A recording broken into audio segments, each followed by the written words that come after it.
741 sudah melakukan terlalu banyak yang bertentangan dengan hati nurni, kehilangan hati nurani. Eriko Xie sedang minum jus sambil berkata, kamu begitu cantik, seharusnya lebih banyak tersenyum, Pui Uek. Apa ini? Eriko Xie meneguk jus dan membelalakan matanya, aku bukannya bilang ingin yang manis. Amandamu masih tanpa ekspresi, tidak ada buah yang benar-benar manis, dan semuanya asam manis. Strawberry rasanya asam dan manis, buah musiman, sangat sehat. Alis Eriko Xie berkerut, tapi aku suka yang manis. Putriku juga suka yang manis, Amandamu mendongak. Eriko Xie. Dia mengambil 2 teguk dengan enggan, dan semakin dia menghirup, semakin manis dia menghirup, dia menyesap besar dan mengambil setengah gelas. Benar-benar pria seperti anak kecil. Kopi Amandamu juga diantar. Eriko Xie minum lebih dari setengah gelas jus stroberi dan melanjutkan, jika kamu tidak memikirkan situasi yang sebenarnya, ada hal lain yang sangat baik untuk kamu. Apa? Kamu tidak punya anak lain, dan jika Ricky Mo memiliki anak lain, dari sudut pandang penilaian, kamu akan diberikan prioritas. Ini adalah hal terbaik untuk kamu setelah mengesampingkan masing-masing kondisi kamu dan Ricky Mo. Amandamu mendengar kata-kata itu dan untuk sementara waktu tidak bereaksi. Tidak mengerti. Eriko Xie mengulanginya dengan sangat serius, yang aku maksud, selama Ricky Mo memiliki anak lain, peluang kamu akan lebih besar. Setelah selesai berbicara, dia menyangkal dirinya sendiri, tetapi kondisi kamu dan Ricky Mo terlalu berbeda, itu hanya akan menghancurkan diri sendiri. Bahkan jika dia memiliki anak lain, kamu tidak dapat memiliki anak, dan tidak ada peluang untuk menang. Robert Fu dan Amandamu mengatakan sebelumnya bahwa dia dan Ricky Mo tidak memiliki peluang untuk memenangkan gugatan. Meskipun Eriko Xie tampaknya tidak masuk akal, dalam hal ini, dia juga sangat serius, dan dia mengatakan hal yang sama dengan Robert Fu. Karena dia mengatakan hal yang sama dengan Robert Fu, Amandamu lebih percaya padanya. Itu karena tidak ada peluang untuk menang, barulah sangat ingin menang, Amandamu menghela nafas rendah. Eriko Xie mengulurkan tangan dan menepuk dadanya, terlihat agak konyol, tenang, aku akan melakukan yang terbaik. Amandamu sedikit terkejut bahwa dia akan mempertimbangkan Eriko Xie karena dia benar-benar tidak punya tempat untuk pergi.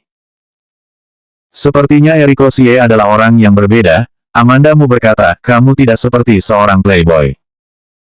Melakukan hal yang serius harus seperti orang melakukan hal yang serius. Eriko Xie mulai menunjukkan senyum dan berkata, tunggu sampai aku membantu kamu memenangkan gugatan, aku akan terus mengejar kamu, dan kemudian kamu pasti sangat tersentuh dan pindah ke pelukanku.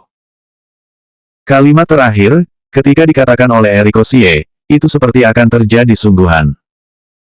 Amandamu tidak menanggapi kata-katanya dengan serius. Orang-orang seperti Eriko Xie menyukai ini hari ini dan akan menyukai yang lain besok, dan menyukainya ketika merasa segar. Meskipun demikian, Amandamu merasa bahwa pendapatnya tentang Eriko Xie harus ditingkatkan. Tidak peduli orang macam apa, ketika melakukan sesuatu dengan serius, itu sangat terhormat. Bahkan jika Amandamu merasa dia seperti playboy tidak berperasaan, Eriko Xie sebenarnya adalah orang yang baik. Keduanya mengobrol di kafe untuk sementara waktu, terutama karena Eriko Xie bertanya kepada Amandamu tentang situasinya. Situasi ini disebutkan secara singkat, dan pertanyaan yang diajukan oleh Eriko Xie sebenarnya sangat profesional, yang membuat Amandamu kurang khawatir. Makan siang dimakan langsung di restoran. Setelah makan, Eriko Xie berkata untuk kembali dan bersiap. Aku sudah lama tidak membantu orang melawan tuntutan hukum, dan aku harus melihat kasus materi, dan memikirkan solusi. Oke, Amandamu merasakan sedikit halus di hatinya. Bagaimana dengan kamu? Kamu kembali kemana? Eriko Xie menendang kakinya dan berkata, jika tidak ada urusan, pergi ke tempatku dan cari informasi. Amandamu menggelengkan kepalanya, sebentar lagi putriku pulang dan aku akan menjemputnya di sekolah. Mata Eriko Xie menyala, kamu akan menjemput putrimu. Aku juga pergi. Dia tidak sabar untuk melihat anak seperti apa putri Ricky Mo itu. Amandamu melihat melalui pikiran Eriko Xie pada pandangan pertama, dan itu agak membingungkan, kamu tampaknya telah menargetkan Ricky Mo. Hanya tidak tahan melihat dia. Ketika ayahku masih hidup dulu terus memuji tentang dia. Sebaliknya, Aku ingin melihat apa yang berbeda tentang Rikimo. Bukankah hanya lebih serius sedikit dari kami? Setiap hari di perusahaan, apakah yang perlu dibanggakan? Ekspresi langka yang disebut keengganan muncul di wajah Eriko Xie, dan nada suaranya terdengar masam. Tapi ini bukan intinya adalah ayahmu sering memuji Rikimo. Ini sangat mencurigakan dan memberikan perasaan aneh. Ayahku seharusnya kamu tahu, Dodi Xie. Eriko Xie tiba-tiba mencibir, semua orang mengatakan dia pria yang hebat, seorang dermawan. Tapi dia menderita insomnia, dan dia sering mengalami mimpi buruk. Menurutmu apakah itu tidak konyol? Kenapa dia mengalami mimpi buruk? Eriko Xie tidak tersenyum lagi, dan menggelitik sudut bibirnya, bahkan lebih dingin, sudah melakukan terlalu banyak yang bertentangan dengan hati nurani, kehilangan hati nurani. Amandamu sebenarnya memiliki sesuatu untuk ditanyakan kepada Eriko Xie, tetapi jelas tidak tepat saat ini, dia hanya bisa memilih untuk diam. Untungnya, Eriko Xie baru saja membicarakannya, dan segera mengubah topik, kamu dan aku akan pergi memeriksa informasi dengan cepat, dan kemudian pergi dengan kamu untuk menjemput putri kamu. Amandamu ragu-ragu sejenak, lalu mengangguk. Sekarang, karena telah memilih untuk percaya pada Eriko Xie, maka, jangan menghargai spekulasi yang kurang baik tentang dirinya. Giliran Eriko Xie terkejut kali ini, kamu baru saja setuju. Kamu ingin tahu bahwa aku selalu mendambakan keindahan kamu. Jika kamu bersamaku pergi ke rumahku, itu akan seperti domba masuk ke kandang harimau. Amandamu berkata dengan serius, jika kamu ingin mencicipi rasanya tidak memiliki keturunan, kamu bisa mencobanya. Eriko Xie seorang yang gelisah, tanpa sadar menjangkau dan menutupi dirinya di suatu tempat. Amandamu mendengus dan masuk ke dalam mobil. Tidak tahu apakah karena takut dengan Amandamu, Eriko Xie tidak banyak bicara di sepanjang jalan. Dia tidak mengatakan apa-apa kecuali memberikan arahan kepada Amandamu. Semakin Amandamu melaju ke depan, semakin merasa bahwa jalan itu agak akrab, sedikit seperti jalan menuju rumah Lucy Sen. Ketika mereka akhirnya sampai di pintu gedung, Amandamu mengetahui bahwa itu adalah gedung tempat Lucy Sen tinggal. Orang-orang yang tinggal di sini ada yang kaya dan selebriti. Eriko Xie tidak memperhatikan anomali Amandamu dan berjalan ke depan untuk turun dari jalan setelah turun dari mobil. Ketika dia tiba di pintu, Eriko Xie menoleh ke Amandamu sambil membuka pintu dan berkata, rumah ini aku tinggal sebentar, mungkin sedikit berantakan. Amandamu tidak mengatakan apa-apa. Ketika dia memasuki ruangan, dia tahu betapa kacau, sedikit berantakan, di mulut Eriko Xie. Ada pakaian, buku, dan bantal berserakan di tanah. Amandamu bahkan hampir tidak memiliki tempat untuk menginjakan kakinya. Ada juga lapisan debu yang tebal. 742 Paman Erika. Eriko Xie membuka jendela, dan Amandamu bergegas ke jendela untuk bernafas. Kamar itu sudah lama tidak dihuni dan berbau tidak sedap. Di sana adalah ruang belajarku. Aku akan pergi ke sana dan menemukannya nanti. Eriko Xie menunjuk ke arah di belakang Amandamu. Amandamu berbalik dan melihat ke arah jari Eriko Xie, matanya melebar sekaligus. Di arah yang ditunjuk Eriko Xie, ketiga dinding penuh dengan buku, dan ada dua tangga bergerak di samping buku itu. Amandamu berlari dan berseru, begitu banyak buku. Ini hanyalah sebuah perpustakaan kecil, dan rak buku dibuat sesuai pesanan, sehingga ukurannya bisa sama dengan dinding. Ketika aku tidak taat waktu masih kecil, ayahku mengurungku dan membiarkan aku membaca buku. Setelah membacanya, dia juga akan melakukan cek acak. Aku tidak bisa malas. Buku-buku ini tumbuh bersama aku, dan aku mencintai mereka. Eriko Xie meraih dari rak ketika berjalan, jari-jari menyentuh sudut-sudut buku, dan terlihat sangat menyenangkan. Hukuman para dermawan sangat berbeda. Ayahmu benar-benar mencoba yang terbaik. Amandamu menatap buku-buku di tiga dinding lagi, dan menertawakannya sambil tersenyum, dengan begitu banyak buku, kamu begitu tidak taat ketika masih kecil. Eriko Xie menoleh ke belakang, dan mengatakan hal yang tidak ada hubungan, kamu tersenyum. Senyum di wajah Amandamu berangsur-angsur menyatu. Aku melihat kamu di sisi pertama, dan kamu tersenyum palsu kepadaku. Ini adalah pertama kalinya kamu tersenyum sungguhan. Eriko Xie bersandar di rak buku dan memandang Amandamu. Amandamu tidak lagi tersenyum dan membalas kalimat, kamu juga sama. Dia mendekati rak buku dan menemukan bahwa semua buku sudah diklasifikasi. Dia mencari masa lalu berdasarkan kategori dan menemukan buku-buku yang berhubungan dengan hukum. Ketika dia kembali, dia berkata kepada Eriko Xie, apakah semuanya ada di sini? Iya, Eriko Xie kembali ke keseriusannya dalam sedetik dan berjalan mendekat. Keduanya menghabiskan sore di rumah Eriko Xie. Ketika Eriko Xie sedang mencari informasi untuk membaca buku, pria itu sangat serius. Amandamu tidak mengerti ini dan hanya bisa membantu sedikit. Ketika Joanna Mo hendak segera pulang sekolah, Amandamu meletakkan materi di tangannya, aku akan menjemput Joanna Mo. Eriko Xie mendengar kata-kata itu dan meletakkan bukunya, pergilah, cepat. Dia bertindak lebih cemas daripada Amandamu, dan bagi yang tidak tahu mungkin mengira dia akan menjemput putrinya sendiri. Ketika Amandamu mengantarkan Eriko Xie ke taman kanak-kanak Joanna Mo, dia belum pulang sekolah. Keduanya menunggu di luar selama lebih dari 10 menit sebelum seorang anak keluar. Amandamu sedang menunggu Joanna Mo keluar dan menelepon Doni, Doni, aku menjemput Joanna Mo hari ini. Aku mengerti. Doni sebenarnya dari awal sudah tahu bahwa Amandamu akan menjemput Joanna Mo, dia bahkan tidak berencana untuk pergi. Joanna Mo seharusnya dalam suasana hati yang baik hari ini, ketika dia keluar dari taman kanak-kanak, dia melompat. Setelah melihat Amandamu, dia bahkan lebih bahagia, dan orang yang mengayuh berlari ke arah Amandamu. Amandamu membungkuk untuk menangkapnya, Joanna Mo terlihat sangat bahagia hari ini. Joanna Mo, hehe, tersenyum, mengambil sebuah kotak kecil dari sakunya dan menyerahkannya kepada Amandamu, guru bilang, menyuruh kami pulang untuk membesarkan bayi ulat sutera. Amandamu membukanya dan melihatnya, ada beberapa partikel kecil di dalamnya. Dia belum pernah melihat ulat sutera, dia juga tidak tahu seperti apa bentuk ulat sutera itu. Pada saat ini, Eriko Xie, yang tidak berbicara di sebelahnya, mengulurkan tangan dan menusuk lengannya. Amandamu mendongak dan melihat Eriko Xie menunjuk ke arah Joanna Mo, tidak menghentikan, dan memohon Amandamu untuk memperkenalkannya dengan cepat.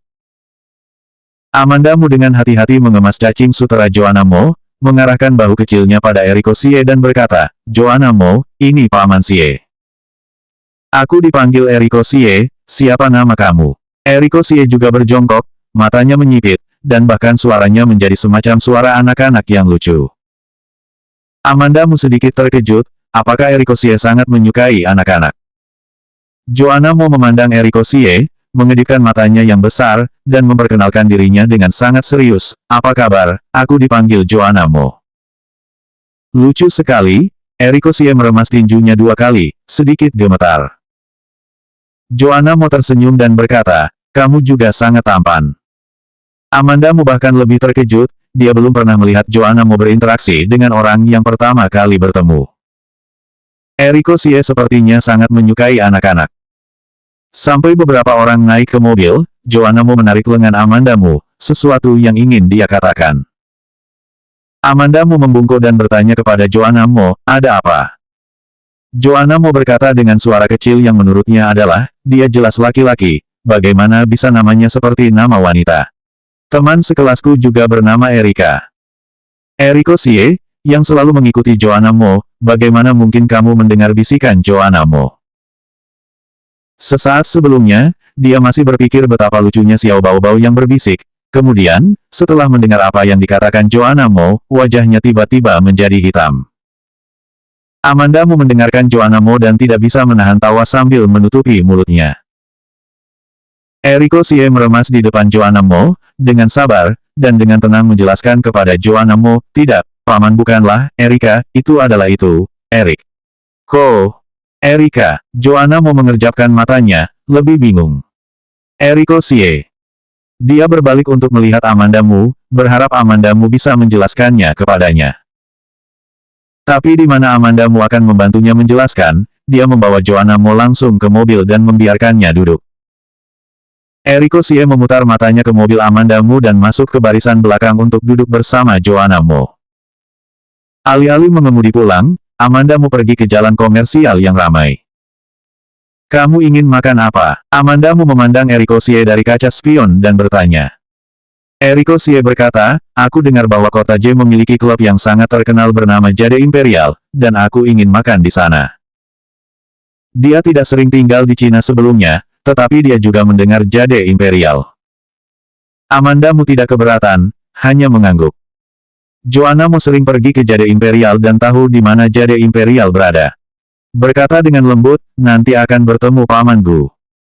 James Gu setiap kali bertemu Joanna Mu selalu memberi dia gula, dan masih membawa dia bermain, dia ingat semua. Amanda Mu menjawab dengan bingung, tidak tahu, bisa melihatnya ketika dia ada di sana, dan tidak akan melihatnya jika dia tidak di sana. Oh, Joanna Mu mengangguk. Eriko Xie mendekat ke Joanna Mu dan berbisik, apa itu Paman Gu? Joanna Mu meliriknya dengan nada serius, Paman Gu adalah Paman Gu. Baginya, James Gu dan Eriko Xie tidak sama, dia tentu saja lebih suka James Gu yang akrab di hatinya. Amanda Mu melaju langsung ke Jade Imperial. Mobil berhenti, dan Joanna Mu menunjuk ke pintu Imperial Jade di luar jendela dan berkata kepada Eriko Xie, Paman Erika, sudah sampai. Amanda Mu tidak bisa menahan tawa, dan Eriko Xie dengan berlebihan menurunkan dahinya, si imut, bukan Erika, tapi Eriko. Joanna Mu mengangguk dan menundukkan kepalanya untuk membuka sabuk pengaman di kursi keselamatan anaknya.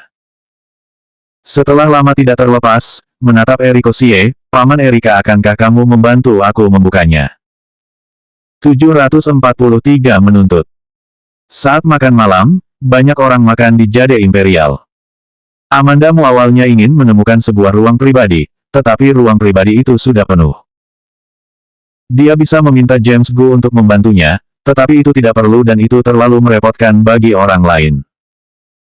Meja kartu di dekat jendela tidak memiliki tempat, mereka harus duduk di aula. Kecuali sedikit bising di aula, yang lainnya baik-baik saja.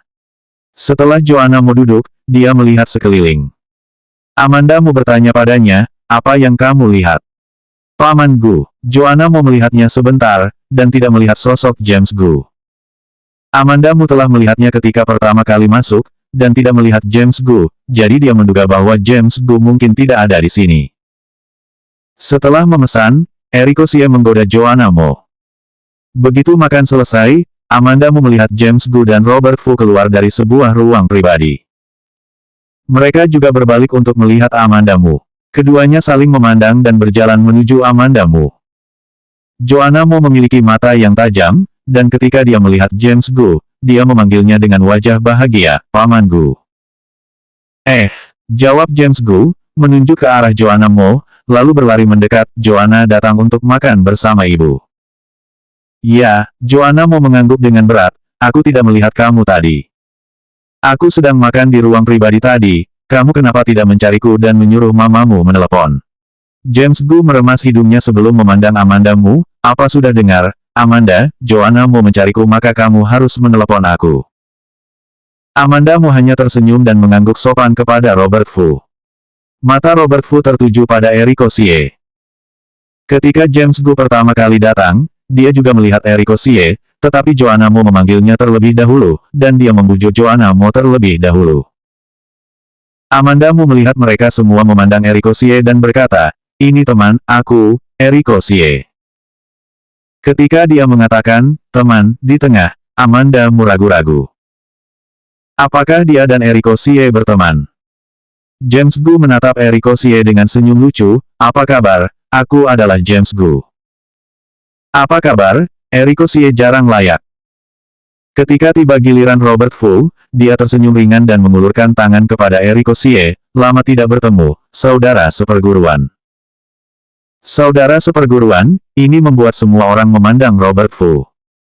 Eriko Xie sedikit terkejut di wajahnya, ketika aku melihat kamu, aku merasa sangat mirip. Aku tidak menyangka itu kamu, saudara Fu. Eriko Xie menoleh dan menjelaskan kepada Amanda Mu, ini saudara seperguruanku di negara M. Apakah kalian kenal? Aku kenal, kata Robert Fu pertama. Amanda Mu mengangguk. Jika Robert Fu dan Eriko Xie adalah alumni, maka ia juga harus tahu bahwa Eriko Xie adalah seorang pengacara. Ketika bergabung sebelumnya dia menelepon Robert Fu. Robert Fu pasti tahu bahwa ia akan pergi ke Eriko Xie sebagai pengacara litigasi. Amandamu sedikit malu dan suasananya halus. James Gu dengan enggan mengobrol dengan Eriko Xie dan pergi bersama Robert Fu. Ketika dia pergi, Robert Fu berkata kepada Eriko Xie, saudara seperguruan, punya waktu nanti kita makan bersama. Eriko Xie tersenyum dan berkata, oke. Setelah mereka pergi, Amandamu berkata sambil tersenyum, aku tidak menyangka kamu dan pengacara Fu teman. Ya, ketika saudara Fu di sekolah, dia adalah orang yang sangat hebat. Ketika Eriko Xie mengatakan ini, senyum di wajahnya tulus, dan dia bisa sedikit mengagumi Robert Fu. Amandamu berpikir sejenak dan berkata, kalau begitu, apa kamu tahu pengacara Fu adalah penasihat hukum perusahaanmu? Benar saja, wajah Eriko Xie tiba-tiba wajahnya runtuh, aku tidak tahu. Joanna Mo sedang makan kacang-kacangan saat ini, mengunyahnya dengan renyah satu persatu. Dia menatap Eriko Xie kosong dan mendorong sepiring kecil kacang di depannya kepadanya, Paman Erika, makan kacang. Eriko Xie mengambil segenggam kacang dan memasukkannya ke dalam mulutnya, mengunyah dengan suara, krek, dengan marah, dan ekspresinya sedikit menakutkan. Joanna Mo tidak bisa menahan tetapi bersandar pada sisi hangat Amandamu, tampak ketakutan. Amandamu menyentuh kepalanya dan menenangkannya. Ketika meninggalkan Jade Imperial, Amandamu membuka pintu dan Joanna Mo naik ke mobil terlebih dahulu. Eriko Xie menarik Amandamu ke samping dan berkata, kamu sudah boleh bersiap untuk menuntut.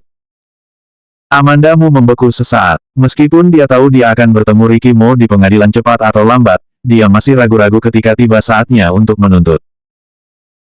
Eriko Xie melihat keraguan Amandamu dan berkata, kamu ingin Joanna Mo, dan Ricky Mo tidak bisa memberikan Joanna Mo kepada kamu, dan satu-satunya cara kamu adalah menuntut. Aku tahu, Amandamu mengangguk acuh tak acuh. Embusan angin membuatnya merasa sedikit kedinginan. Dia mendongak dan berkata, tunggu 2 hari lagi. Eriko Xie tidak berkata apa-apa lagi, kalau begitu aku akan kembali dulu. Amandamu berbalik dan melihat Joanna Mo berbaring di samping jendela mobil, memandang keluar dengan rasa ingin tahu. Dia tersenyum pada Joanna Mo dan kembali ke mobil, belum melihat ayah dalam 2 hari. Apakah kamu kangen dia? Joanna Mo bermain dengan jari-jarinya dan berkata, sedikit kangen. Kalau begitu aku mengirim kamu kembali ke ayah, oke. Ya, Joanna Mo mendongak, alis kecilnya mengerutkan kening lagi, apakah kamu akan pergi? Maksudnya, setelah Amandamu mengirimnya kembali ke Ricky Mo, apakah dia akan pergi? Amandamu berkata dengan hangat, hanya mengantar kamu kembali untuk melihat ayahmu saja, bukankah kamu merindukannya? Kamu tinggal bersamanya selama 1 malam, dan aku akan menjemput kamu besok. Oh, baiklah, Joanna Mo mengangguk. Pada saat ini, sudah jam 8 malam, pada saat ini, Ricky Mo seharusnya sudah kembali ke rumah. Ketika Amandamu pergi ke pintu villa Ricky Mo, dia baru saja melihat Donnie keluar dari villa. Dia juga terkejut ketika melihat mobil Amandamu. Amandamu keluar dari mobil dan menyapa Donnie dengan sopan, Donnie. Nonamu, kamu ini. Donnie memalingkan muka dan melihat Joanna Mo turun dari mobil. Joanna Mo berteriak dengan manis, Paman Donnie. Senyum segera muncul di wajah Donnie, Joanna Mo sudah kembali. Setelah selesai berbicara, dia menoleh ke Amandamu dan berkata, Tuan muda ada di ruang kerja, aku pulang dulu. Donnie tahu bahwa Amandamu mengirim Joanna Mo kembali kali ini dan pasti ada hubungannya dengan Ricky Mo. Amandamu membawa Joanna Mo dan langsung pergi ke ruang belajar Ricky Mo. Berdiri di pintu ruang kerja, Amandamu mengetuk pintu. Setelah beberapa detik, terdengar suara Ricky Mo yang berat masuk. Amandamu mendorong pintu terbuka, dan Joanna Mo berlari ke arah Ricky Mo begitu dia melepaskannya. Ayah, Joanna Mo belum melihat Ricky Mo dalam 2 hari. Ricky Mo sedang duduk di meja, mula-mula melihat dokumen itu dengan kepala menunduk. Mendengar suara Joanna Mo, dia melihat ke pintu dan melihat Amandamu sekilas. Tangannya hendak membalik halaman bergetar tak terduga. Untungnya, mejanya agak jauh dari pintu, dan Amandamu tidak melihatnya. 744 orang yang kejam. Sejenak ketika dia terganggu, Joanna Mo berlari ke arahnya, ayah. Joanna Mo secara sadar naik ke kursi di seberang mejanya, dan melangkah di kursi untuk naik langsung ke mejanya. Ketika Ricky Mo biasanya bekerja dari rumah, Joanna Mo duduk di atas meja dan bermain dengannya. Karena dia terlalu kecil, maka letak di depannya barulah tenang. Amanda Mo melangkah dan berhenti dan berkata, Joanna Mo kangen kamu, dan aku mengantarnya, dan ada sesuatu untuk dibicarakan. Punya sesuatu untuk dibicarakan. Khawatir ada sesuatu untuk dibicarakan makanya baru membawa Joanna Mo kembali. Ricky Mo hanya memandangnya sekilas, lalu memanggil dan meminta pelayan untuk membawa Joanna Mo kembali ke kamarnya sendiri. Setelah Joanna Mo pergi, keduanya duduk berhadap-hadapan. Tidak tahu mengapa, dan tidak ada yang berbicara lebih dulu. Amanda Mo menatap meja di bawah meja, sementara Ricky Mo menoleh dengan santai ke dokumen di tangannya.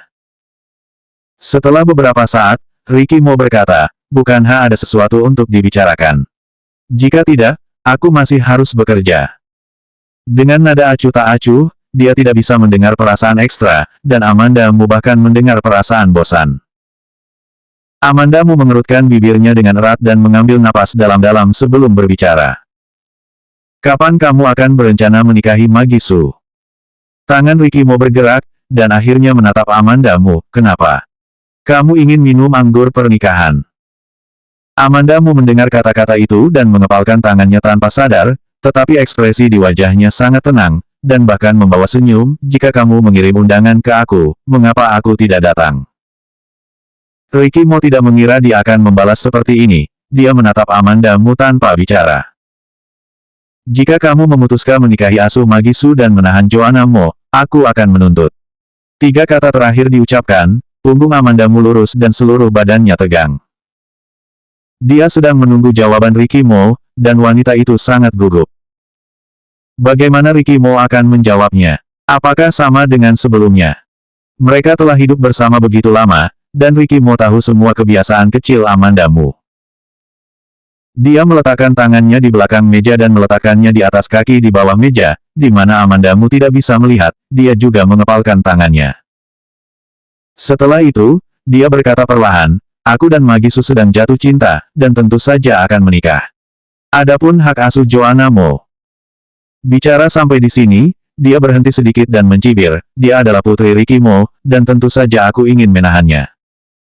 Apakah kamu tidak tahu bahwa Magi Su tidak suka Joanna Mo? Jika kamu benar-benar menyukai Magi Su, kamu berpikir tentang dia tidak ingin Joanna Mo mengikuti kamu sama sekali. Kamu berikan hak asuh Joanna Mo kepadaku, ini terhadap kamu, dan untuk Magi Su, baik untuk kita semua. Hal-hal telah mencapai titik ini, Amanda Mo telah mengesampingkan perasaan pribadinya sepenuhnya, dia hanya ingin Joanna Mo. Dia percaya bahwa untuk Ricky Mo saat ini, analisisnya masuk akal dan cukup jelas sehingga Ricky Mo masih sangat mungkin mendengarkan. Jika Ricky Mo dapat mendengarnya, maka mereka tidak harus bertemu di pengadilan. Ini adalah asumsi terbaik. Tapi ide hanyalah ide. Baik untuk kita semua. Nada bicara Ricky Mo agak suram, agak dikaitkan ke sudut bibirnya, dan dia tampak agak membosankan. Menghadapi Ricky Mo yang seperti itu, Amanda Mo sedikit takut. Tepat ketika Amanda Mo gemetar, Ricky Mo tiba-tiba berdiri dengan tangannya di meja, mencondongkan tubuh ke depan dan menatap Amanda Mo. Matanya hitam seperti sebelumnya, seolah tinta tebal tumpah di dalamnya, begitu dalam sehingga tidak ada warna lain yang bisa dilihat. Mata Ricky Mo menguncinya dengan ketat, dengan ejekan, Amanda Mo, kamu benar-benar wanita yang baik dan bersemangat. Begitu cepat seperti orang yang tidak ada masalah mengungkit masalah aku dan wanita lain. Bukankah aku seharusnya berterima kasih kepadamu? Amanda Mo bisa mendengar sarkasme dalam suaranya tidak peduli seberapa konyolnya.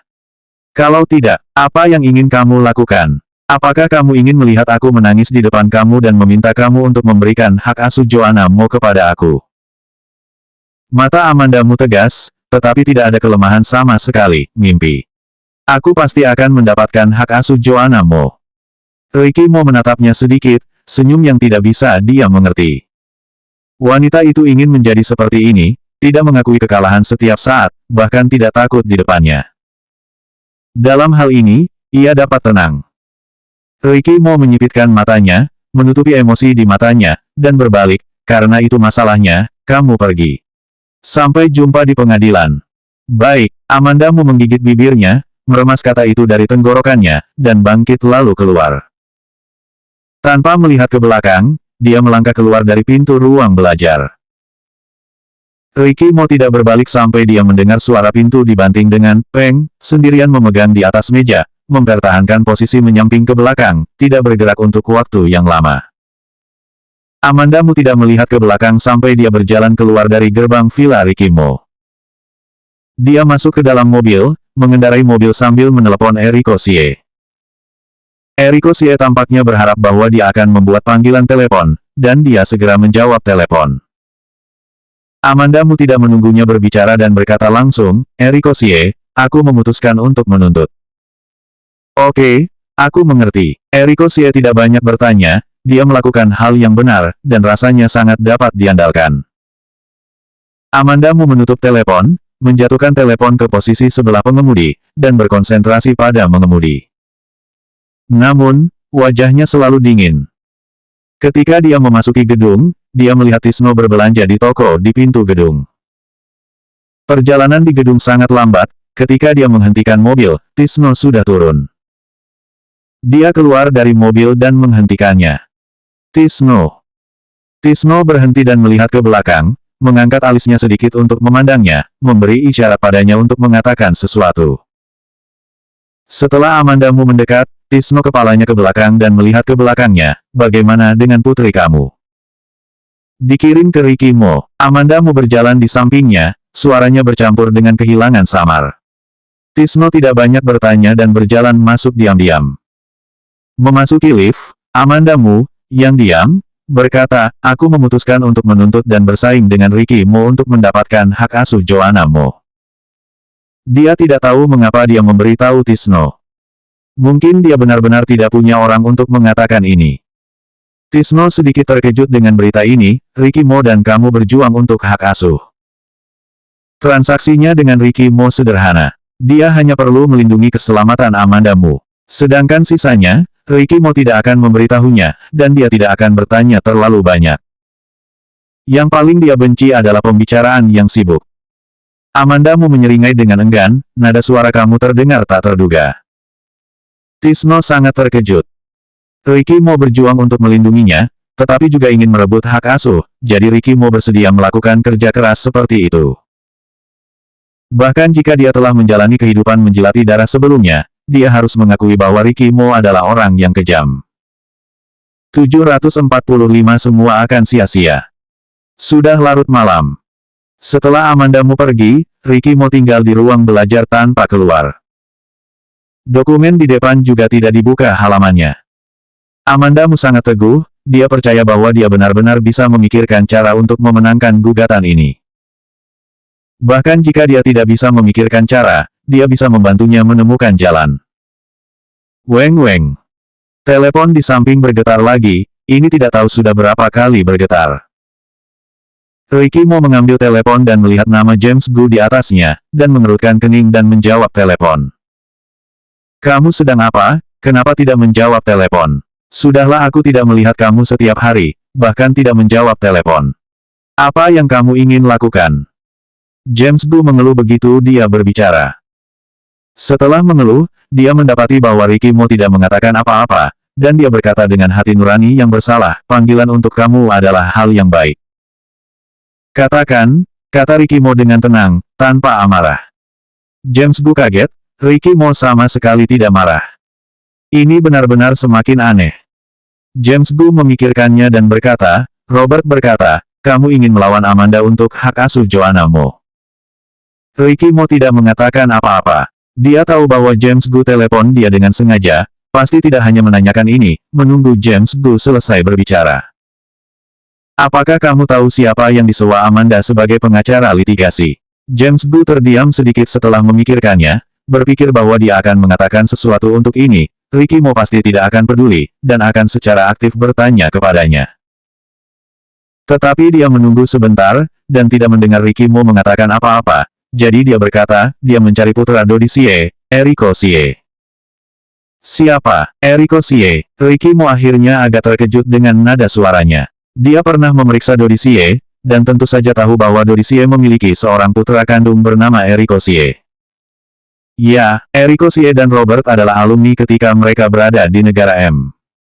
Mereka saling kenal. Ketika kami pergi makan malam di Jade Imperial di malam hari, melihat Amanda membawa Joanna Mo untuk makan bersama Eriko Sie. James Gu berkata dengan sengaja detail. Nada bicara Ricky Mo terdengar sedikit lebih dingin daripada sebelumnya, benarkah? Meskipun James Gu bisa mendengar nada suara Ricky Mo sedikit lebih dingin dari sebelumnya, dia merasa ini tidak membuktikan apa-apa. Dia agak frustrasi dan berkata dengan kejam, "Aku bilang padamu bahwa aku baru-baru ini sibuk. Kapan kamu dan Magisu menikah, aku tidak akan datang." Ricky Mo tidak terlalu peduli, kurang mengirim satu undangan, Donnie juga kurang satu kerjaan. James Gu tersedak, "Kamu lupa bagaimana wanita itu dan kakakmu bekerja sama menipu kamu. Ah, apakah kamu bingung?" Ricky Mo merespons dengan langsung menutup telepon. "Halo," James Gu dengan suara terakhir memanggil, dan mendapati bahwa Ricky Mo benar-benar menutup telepon dan marah dengan tangan di pinggulnya. Pagi selanjutnya, Amanda Mo bangun pagi-pagi, merebus air, mengisi termos Joanna Mo dengan air panas, dan memasukkannya ke dalam tas untuk dibawa pergi. Tadi malam, dia mengembalikan Joanna Mo ke Ricky Mo dan lupa membawa termos Joanna Mo. Dia menyetir langsung ke taman kanak-kanak tempat Joanna Mo belajar. Tidak lama setelah Amanda Mo tiba, Donnie mengantar Joanna Mo. "Ibu," Joanna Mo terkejut ketika dia melihat Amanda Mo. Amanda Mo menyentuh kepala Joanna Mo dan mengambil botol air panas dari tas untuk digantungkan ke leher Joanna Mo. Joanna Mo mengucapkan beberapa patah kata di sekelilingnya sebelum berjalan dengan enggan ke dalamnya. Donnie belum pergi, dan Joanna Mo hanya mengangguk padanya. "Nona Mo." Ketika dia berbalik, dia mendengar suara Donnie. Amanda Mo berbalik dan bertanya, "Apa Donnie ada urusan?" Donnie mengambil 2 langkah ke depan, jarak antara keduanya sedikit menyempit, dan dia berbicara lebih jelas. "Kamu," dia tampak ragu-ragu, Amanda Mo hanya menunggunya berbicara dengan sabar. Donnie menggosok tangannya dan bertanya dengan malu, "Apakah kamu membenci Tuan Muda?" Amanda Mo tertegun selama 2 detik. Ketika dia menjawab, nada suaranya sangat serius, "Secara pribadi, aku tidak benci dengannya. Tentang hak asuh Joanna Mo, aku bisa mengerti. Kami sudah berpisah, dia tidak perlu menjaga itikat baik kepadaku, ia dapat melakukan sesuatu sesuai dengan temperamennya sendiri." Ricky Mo memiliki niat baik dalam sifatnya, tetapi tidak tergantung pada Amanda Mo untuk memutuskan kepada siapa dia ingin terbuka dan kepada siapa dia ingin terbuka. Dia juga mengeluh dan merasa bahwa Ricky Mo berlebihan. Namun, dia sudah dewasa yang telah mengalami urusan dunia, dan telah tersandung bertahun-tahun, melihat sifat manusianya secara menyeluruh. Ricky Mo tidak mencintainya lagi, jadi dia bisa mengerti segalanya. Donnie membaca banyak orang, dan dia sedikit mengernyit setelah mendengarkan kata-kata Amanda Mo yang meyakinkan. Donnie tahu bahwa Ricky Mo adalah orang yang sombong, dan tentu saja tidak ada yang bisa menjinakkannya.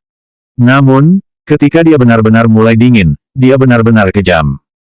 Sebelumnya, Donnie juga merasa bahwa Ricky Mo mengubah hatinya terlalu cepat dan terlalu sulit untuk dipahami. Tetapi ketika dia tahu tujuan Ricky Mo, dia hanya tahu apa yang dibawa Ricky Mo. Ricky Mo pasti telah memikirkan dan berpikir berulang-ulang, dan akhirnya memilih ini untuk menyakiti Amanda Mo dan membuatnya memecahkan masalah dengan cara yang lebih menyakitkan. Tetapi jika ada cara lain, Ricky Mo tidak akan menyakiti Amanda Mo. Donnie lebih tua dari Ricky Mo. Dulu hal yang paling sulit dalam hidup, mungkin rasa malu keluarganya ketika dia masih remaja membuat dia kesulitan. Semua kesulitan yang bisa dilepaskan dengan kekuatan sendiri, itu semua tidaklah begitu sulit. Sementara Ricky Mo menyaksikan pengalaman ibunya di masa mudanya, dia secara emosional ditinggalkan oleh ayah dan saudara perempuannya. Belakangan, setelah akhirnya bertemu dengan orang yang dicintai, ia terlibat dalam skandal keluarga dan wanita yang dicintai serta anak yang baru lahir. Peristiwa selanjutnya membuatnya gelisah. Donnie, Amanda Mo melihat keterlambatan Donnie dalam berbicara dan tidak bisa tidak memanggilnya. Donnie menoleh ke belakang dan berkata, "Nona Mo, apakah kamu percaya pada penglihatan kamu sendiri?" Mengapa Donnie bertanya demikian? Amanda Mo merasa bahwa Donnie sedikit abnormal hari ini. Donnie biasanya berbicara lebih sedikit, dan ketika dia berinisiatif untuk berbicara dengannya dan mengatakan hal-hal aneh seperti itu bahkan lebih aneh. Nonamu adalah orang yang sangat teguh hati dan penuh perhatian, dan aku berpikir kamu harus percaya pada penglihatanmu sendiri. Doni masih bingung ketika bertemu Amandamu, dan memiliki keinginan untuk mengatakan yang sebenarnya.